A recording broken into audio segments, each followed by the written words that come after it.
성문교회 성도 여러분, 평안히 주무셨습니까? 새날을 주신 하나님께 감사드리며 2021년 1월 11일 새벽 기도를 시작하겠습니다. 사도신경 하심으로 우리의 신앙을 고백하도록 하겠습니다.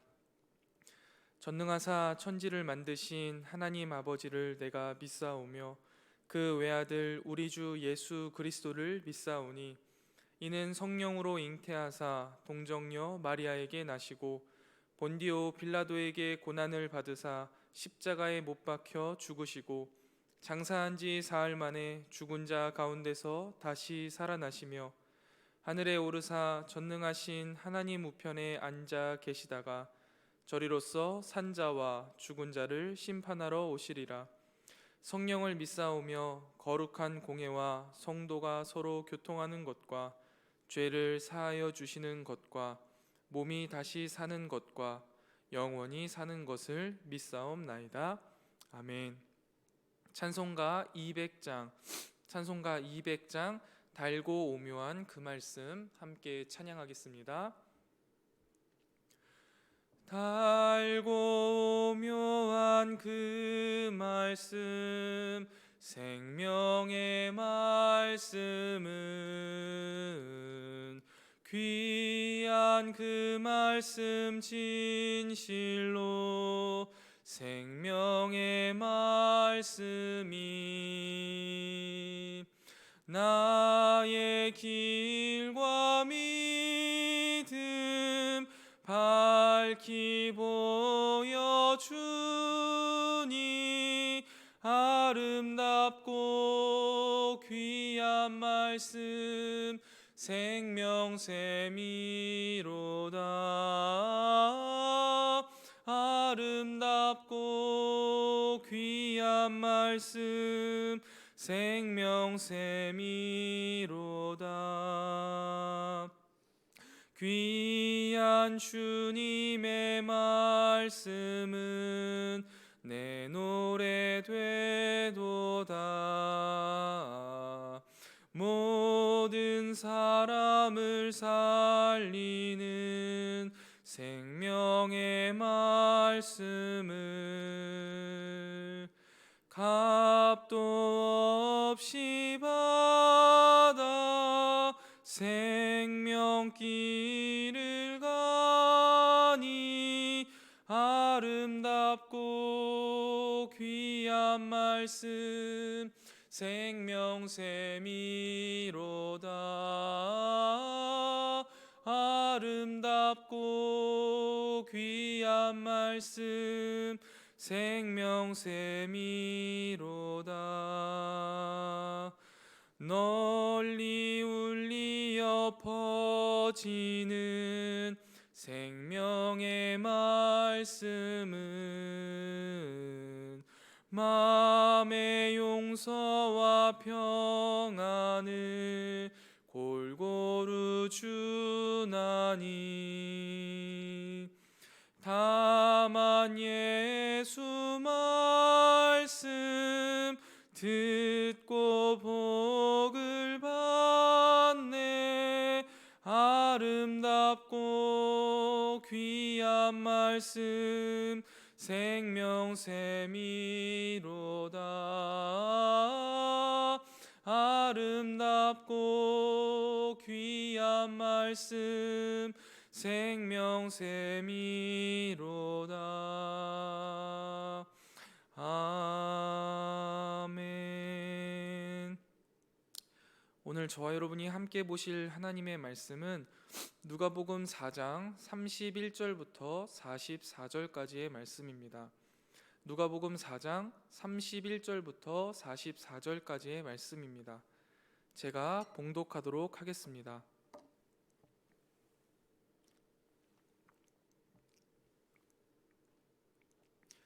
갈릴리의 가버나움 동네에 내려오사 안식일에 가르치심에 그들이 그 가르치심에 놀라니 이는 그 말씀이 권위가 있음이러라.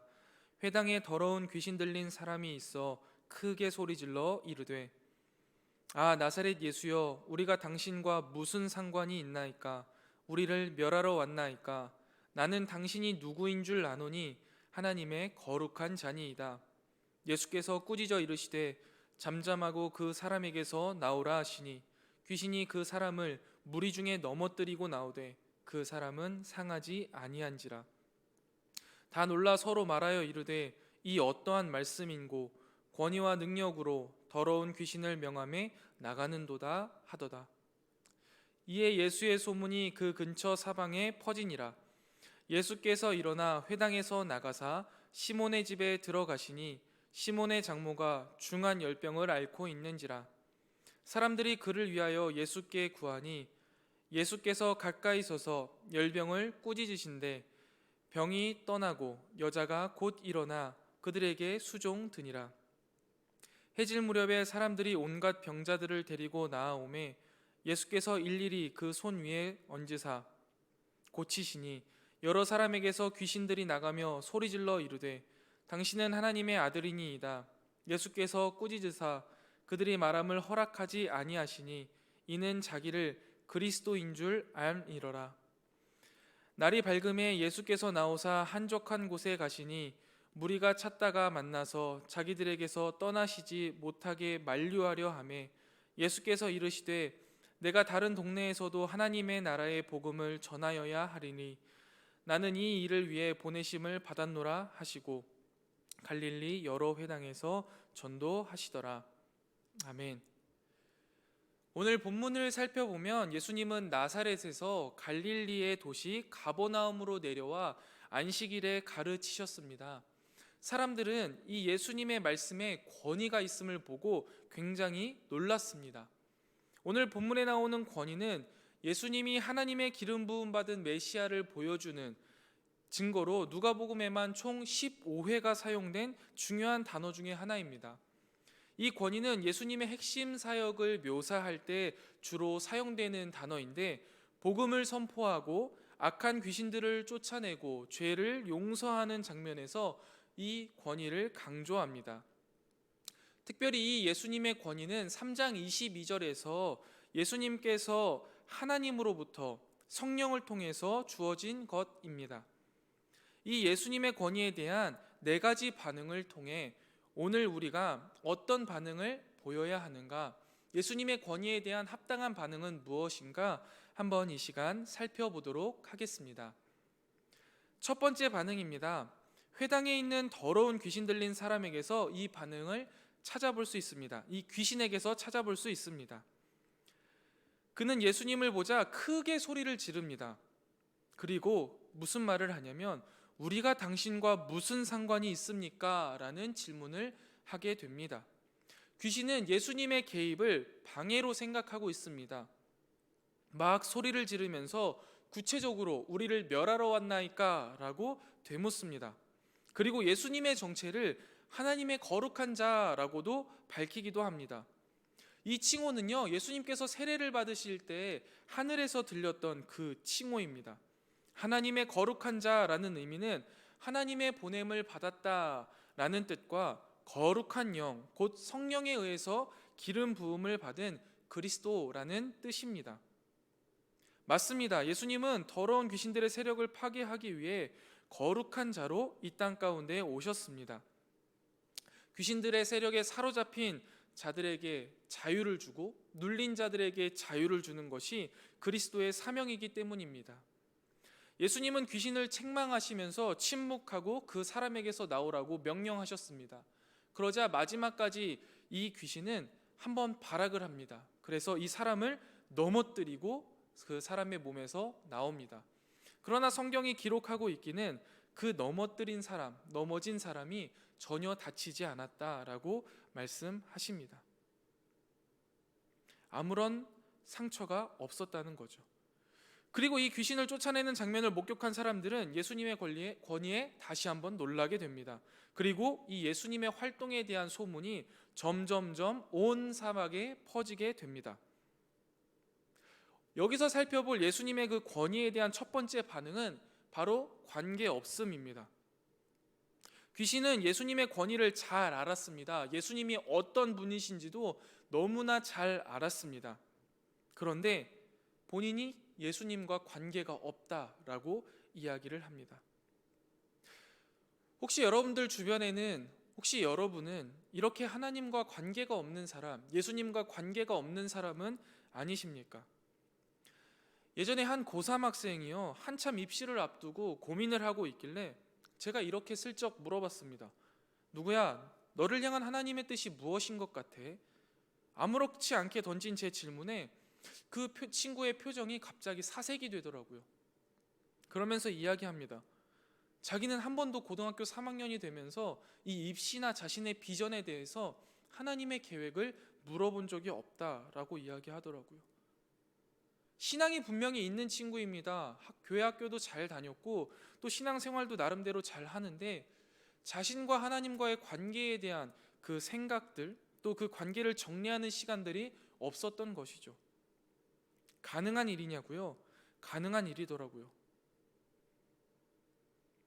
우리의 삶에도 많은 부분들을 이렇게 하나님과 관계 없음으로 보내고 있지는 않나요? 취업의 문제에서, 또 아이들의 교육의 문제에서, 다양한 나의 삶의 문제에서 하나님과 관계가 없다면 우리가 예수님에 의해서 쫓겨났던 이 귀신과 과연 무엇이 다를까요?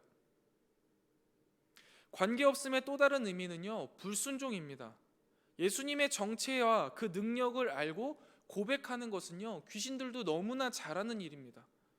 그런데 그 예수님의 말씀에 온전히 순종하지 않는다면, 하나님의 말씀에 온전히 순종하지 않는다면 하나님 나라 백성이 아니라 귀신과 똑같은 모습이라고 볼 수 있습니다. 때때로 신앙생활을 하면서 무언가 역동성이 떨어지고 기쁨이 자꾸 없어지고 신앙의 활기가 없이 무기력한 신앙생활을 하시는 분들이 계실 수 있겠습니다.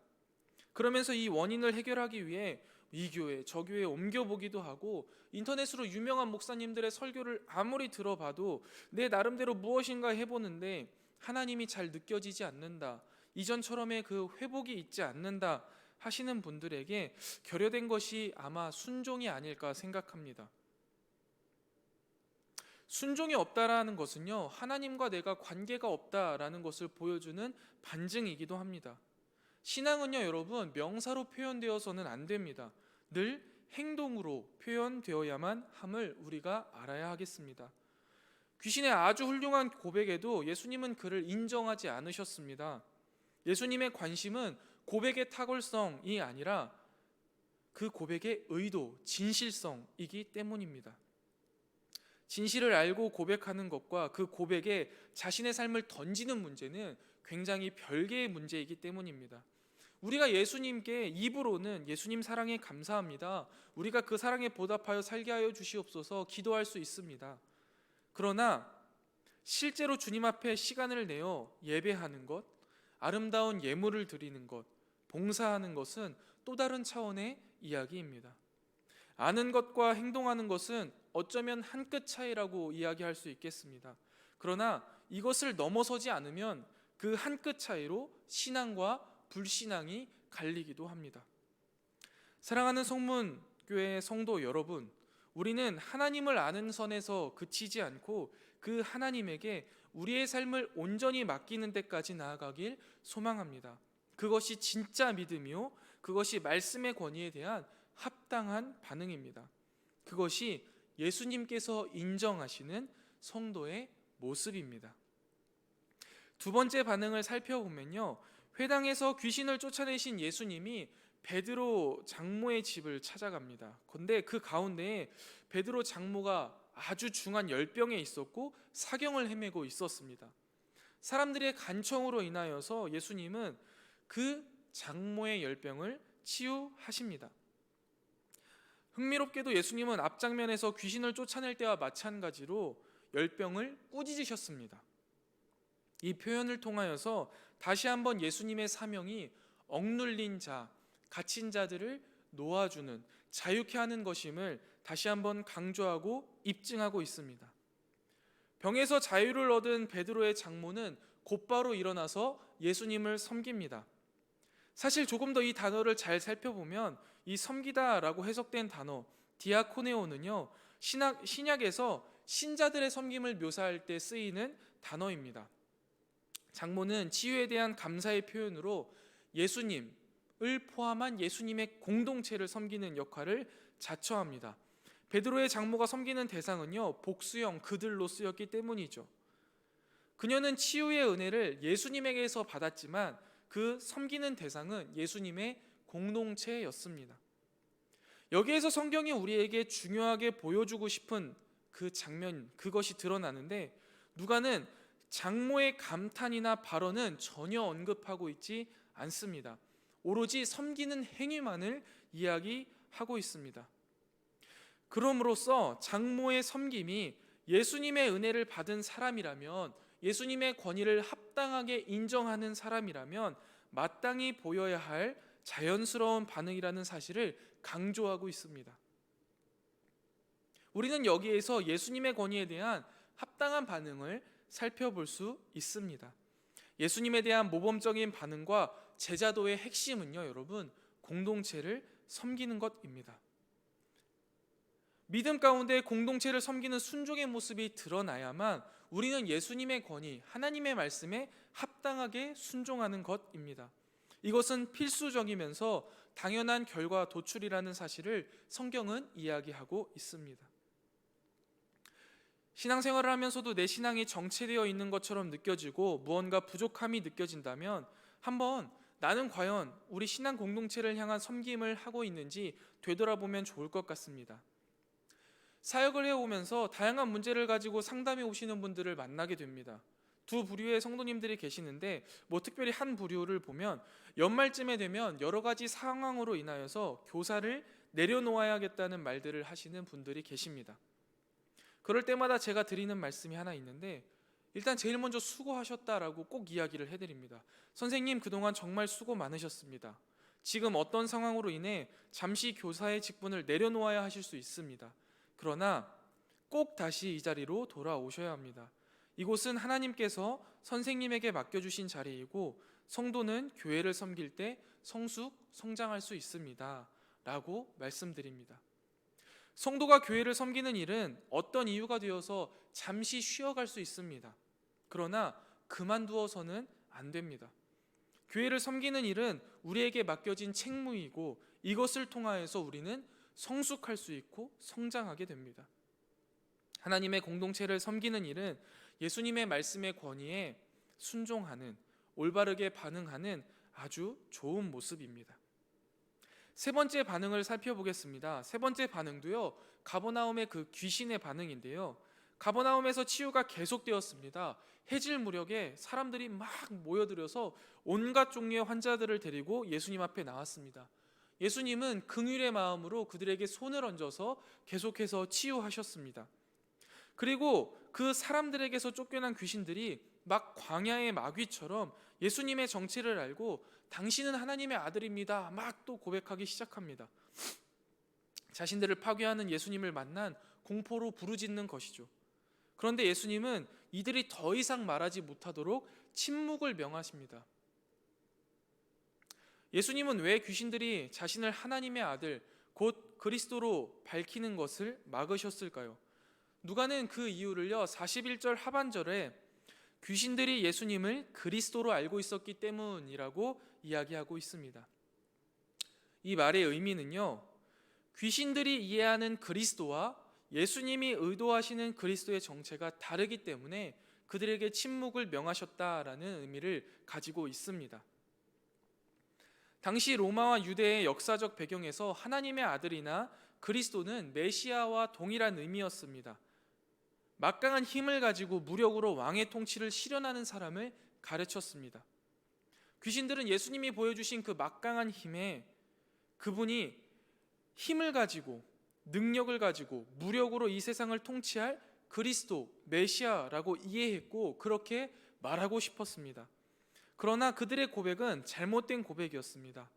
예수님은 힘으로 사람들의 신앙 고백을 이끌어내는 분이 결코 아니십니다. 예수님의 정체는 십자가에 달리시기까지 낮아지는 종의 삶을 통하여서 진정으로 우리 가운데 순종이 무엇인지, 하나님의 말씀에 합당한 모습이 무엇인지 보여주셨습니다. 그러므로 예수님을 고난과 겸손의 종으로 이해하지 못하는 생각은 책망받아야 합니다. 예수님은 겸손과 순종의 주로 오셨는데 무력의 왕으로 힘으로 통치하는 군주로 생각하고 따르는 것은 잘못된 것이죠. 하나님의 뜻과 반대로 반응하고 반대로 생각하는 이것은 올바른 반응이 아닙니다. 어떤 분들은 때때로 기독교가요, 마치 세상적인 복을 받게 하는 종교인 것처럼 잘못 생각하고 있는 경우가 있습니다. 이런 것을 우리가 기복주의 신앙이라고도 표현하는데요. 예를 들면 성경도 이런 식으로 해석하는 겁니다. 요셉이 어렸을 때부터 신앙생활을 잘해서 총리가 되지 않았냐? 열심히 신앙생활하면 총리 될 수 있다. 높은 자리에 갈 수 있다. 큰 꿈을 가져라. 다윗도 목동이었는데 왕이 되지 않았느냐? 하나님께 기도하면 높은 사람으로 만들어 주신다. 이런 식으로 가르칩니다. 처음엔 고난이나 연단에 대해서 말하다가 결국 그 고난이나 인내의 목표가 세상의 돈이나 명예로 마무리되는 경우를 많이 봅니다. 목적 의식을 잘못 심어주는 거죠. 기복주의 신앙의 결론은 세상의 복을 받게 하는 것입니다. 명예나 부귀, 권세 등을 추구하도록 하는 것이에요. 이것만 강조하게 되면 기복주의 신앙이 되는 겁니다. 이러면 예수님의 권위에 반대로 반응한 귀신의 반응과 똑같은 모습 아니겠습니까? 우리는 순수하게 하나님 나라의 복을 구해야 합니다. 모든 생활 가운데에서 성령의 12가지 열매를 맺는데 초점을 두어야 합니다. 고난과 역경을 통해서 의의 열매를 맺도록 해야 하는 것입니다. 이것이 성경이 가르쳐주는 올바른 말씀이에요. 우리가 귀신의 잘못된 반응처럼 되지 않기 위하여서 하나님의 말씀이 성경을 통해 진짜 하나님의 뜻이 무엇인가를 늘 분별하고 그 가운데 깨닫고 그대로 행하는 것이 굉장히 중요합니다. 그것이 하나님의 권위, 예수님의 권위에 합당하게 반응하는 모습입니다. 하나님의 말씀을 늘 가까이 하십시오. 그리고 그 가운데에서 하나님의 뜻을 발견하시고 그대로 행하십시오. 그게 하나님의 권위에 대한 올바른 반응입니다. 마지막 네 번째로는요, 예수님의 반응을 살펴볼 겁니다. 바로 하나님의 권위에 대한 예수님의 반응이지요. 예수님께서 많은 무리들을 고치시고 난 다음 날 날이 밝자 한적한 곳에 가셨습니다. 아마도 사역의 방향을 잡기 위하여서 시간을 내신 것으로 보여집니다. 그런데 그곳 가운데에도 막 무리가 찾아와서 예수님을 떠나지 말도록 계속해서 만류합니다. 자신들의 마을에 있으면서 이런 치유의 은사를 계속 베풀어 주길 바랬던 것이죠. 그러나 예수님은 다른 도시들에서도 하나님의 나라의 복음을 전해야 한다고 말씀하시고 이것을 위하여서 보냄을 받았다라고 말씀하시면서 그곳을 떠나십니다. 이 말씀을 보면 예수님께서는요, 하나님의 권위에 순종하셨습니다. 하나님의 권위에 순종으로 반응하신 것이죠. 오늘 본문 43절 하반절에 분명히 말씀하시기를 보내심을 받은 뜻에 순종하여 다른 동네에 하나님의 나라 복음을 전하러 가셨습니다. 보내심을 받은 뜻에 순종하셨습니다. 우리는 과연 누구의 요청에 따라서 진퇴를 결정하고 있습니까? 사람들의 요청에 못 이겨서 그 자리에 그냥 눌러 앉아 있지는 않습니까? 아니면 내 마음대로 내 뜻대로 그냥 무턱대고 가고 있지는 않습니까? 우리의 삶에 가고 서는 것은 오직 하나님의 뜻에 의해서 가고 서야 합니다. 이것이 신자로서 하나님의 권위에 대한 올바른 반응입니다. 말씀을 정리하겠습니다. 예수님께서는요, 끊임없이 해방시키는 사역, 자유케 하는 사역을 진행하십니다. 속박 가운데 있는 자에게 자유를 선사하시는 예수님을 통해 수많은 사람들이 자유를 얻었습니다. 억눌린 자, 갇힌 자가 자유함을 얻었습니다. 지금 우리는 코로나라는 속박 가운데 살아가고 있습니다. 이 속박 가운데 예수님께서 해방시켜 주실 것을 기대하며 더욱더 간절히 기도합시다. 그리고 하나님의 말씀, 예수님의 권능에 올바르게 순종으로 반응하는 우리가 되기를 소망합니다. 잘못된 반응을 두 가지 정도 살펴보았습니다. 겉만 번지르르한 신앙으로 가득하고 순종이 없는 모습은 잘못된 반응입니다. 또한 내 멋대로 해석하는 것도 잘못된 반응입니다. 합당한 반응은 성경 말씀을 읽으며 하나님의 뜻을 깨닫고 순종으로 행동하며 묵묵히 공동체를 섬겨가는 것입니다. 예수님은 귀신의 겉으로 완벽한 고백을요 철저하게 거절하셨습니다. 그분이 바라시는 것은요 입에 발린 겉만 번지르르한 화려한 신앙 고백이 아닙니다.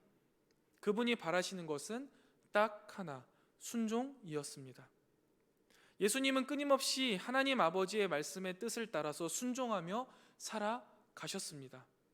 보내심을 받은 대로 하나님의 말씀을 순종하며 살아가셨습니다. 2021년도 한 해도 벌써 10일이 훌떡 지났고 이제 11일 차입니다. 올 한 해 하나님의 뜻을 따라 순종하며 공동체를 위하여서 헌신하고 또 하나님을 향한 이 올바른 믿음의 반응으로 주님과 늘 동행하며 행복이 가득한 한 해를 보내시는 우리 성문의 모든 성도들 되시기를 간절히 소망합니다. 기도하겠습니다. 하나님 아버지, 오늘도 새날을 허락하여 주시고 이 시간 하루를 살아갈 하나님의 말씀을 읽고 묵상하게 하시니 감사합니다. 주님의 권위에, 주님의 말씀에 합당하게 순종으로 반응하며 공동체를 섬겨가길 원합니다. 내가 우리 공동체 안에 섬길 수 있는 많은 부분들을 생각나게 하시고 그곳에서 베드로의 장모처럼 묵묵히 섬겨가게 하여 주시옵소서. 나를 이 땅에 보내신 이의 뜻을 따라 살아가기 원합니다. 24시간 주님을 바라보고 주님과 동행하고 주님만 생각하며 살아가게 하여 주시옵소서. 예수님의 이름으로 간절히 기도드리옵나이다. 아멘. 하늘에 계신 우리 아버지여, 이름이 거룩히 여김을 받으시오며 나라의 임하옵시며 뜻이 하늘에서 이룬 것 같이 땅에서도 이루어지이다. 오늘날 우리에게 일용할 양식을 주옵시고 우리가 우리에게 죄 지은 자를 사하여 준 것 같이 우리 죄를 사하여 주옵시고 우리를 시험에 들게 하지 마옵시고 다만 악에서 구하옵소서. 대개 나라와 권세와 영광이 아버지께 영원히 있사옵나이다. 아멘. 오늘 함께 기도하실 제목은 첫 번째, 하나님의 말씀에 순종으로 반응하게 하여 주시옵소서. 두 번째, 하나님의 몸된 교회를 위해 헌신하게 하시고 공동체를 위해 봉사하게 하여 주시옵소서. 세 번째, 성문의 다음 세대들이 하나님의 뜻을 따라 살아가는 믿음의 세대가 되게 하여 주시옵소서.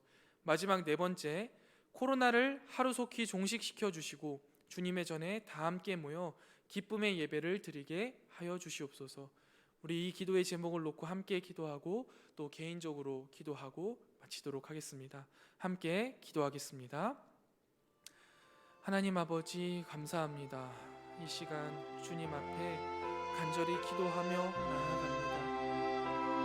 오늘도 주님의 말씀을 묵상하고 그 가운데 나에게 하시는 말씀을 깨닫게 하시니 참 감사합니다. 깨달은 바대로 살아갈 수 있도록 주님의 말씀에 순종으로 반응할 수 있도록 믿음 위에 믿음을 더하여 주시옵소서. 그리하여서 주님을 기쁘시게 하고 주님과 동행하는 우리 모두가 될 수 있도록 주님 인도하여 주시옵소서. 하나님의 몸된 교회를 위해 헌신하게 하시고 공동체를 위하여서 봉사하게 하여 주시옵소서. 하나님, 주께서 우리를 죄에서 자유하게 하시고 주의 자녀 삼아 주심에 감사드립니다. 이 구원의 기쁨, 이 구원의 은혜에 합당하게 반응하여 주의 몸된 교회를 위해 헌신하게 하여 주시옵소서.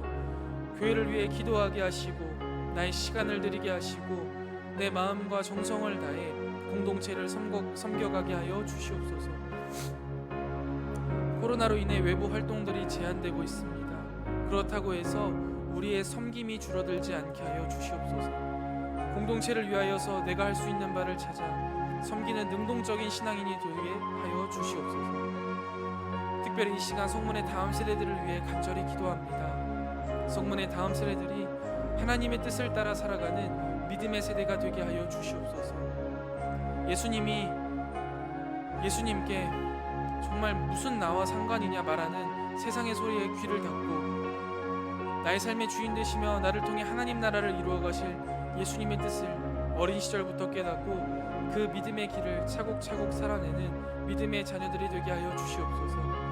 매일 하나님과 동행하며 주님의 도우심을 경험하게 하시고 그로 인하여서 믿음의 아승이 쌓여 정말 이 세상 가운데 강하고 담대한 믿음으로 이 세상을 넉넉히 이기는 주의 대장부들이 다 돌 수 있도록 인도하여 주시옵소서. 주님, 코로나로 인하여서 전 세계가 신음하고 있습니다. 코로나 바이러스로 인해 직장이 없어지고 가정이 무너지고 삶이 붕괴되고 있습니다. 주여, 우리의 죄악을 용서하여 주시고 이 땅을 고쳐 주시옵소서. 하루속히 이 코로나 바이러스를 종식시켜 주시고 이 코로나 바이러스로부터 우리를 자유케 하여 주시옵소서. 우리의 일터와 가정과 삶을 온전히 회복시켜 주시고 또한 주여 간절히 바라옵기는 우리의 예배를 온전히 회복시켜 주시옵소서.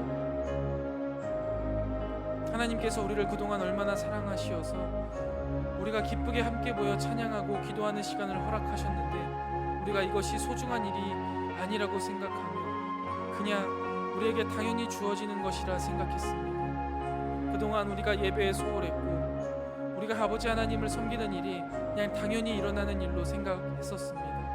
주님, 이러한 우리의 부족한 마음을 용서하여 주시고 우리가 이 시간 회개하오니 고쳐 주시옵소서.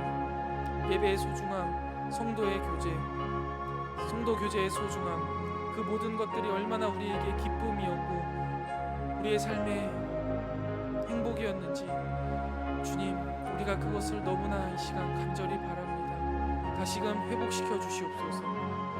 우리의 죄를 용서하여 주시고 우리에게 다시 기쁨의 날 주님 앞에 함께 모여 기쁨의 찬양을 부를 날을 하루속히 허락하여 주시옵소서.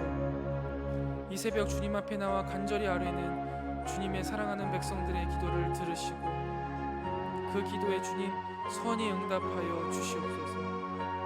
병마와 싸우며 기도하는 성도들의 기도에 여호와 라파로 응답하여 주시고 갈 길을 몰라 주께 기도하는 성도들에게 발에 등이 되어 주시며 그 길을 밝히 비춰 주시고 주님을 간절히 찾고 부르짖는 자들에게 주여 주님의 따스한 손길을 내밀어 주시옵소서. 오늘 하루도 주의 영광을 드러내며 주와 동행하는 한날이 되기를 간절히 소망합니다. 아버지 하나님, 우리 삶에 주님의 임재를 충분히 경험하게 하시고 주님의 도우심을 매 시간, 매 분, 매 초 느끼며 24시간 주와 동행하는 아름다운 신앙 공동체로 우리 성문교회 공동체를 붙들어 주시옵소서.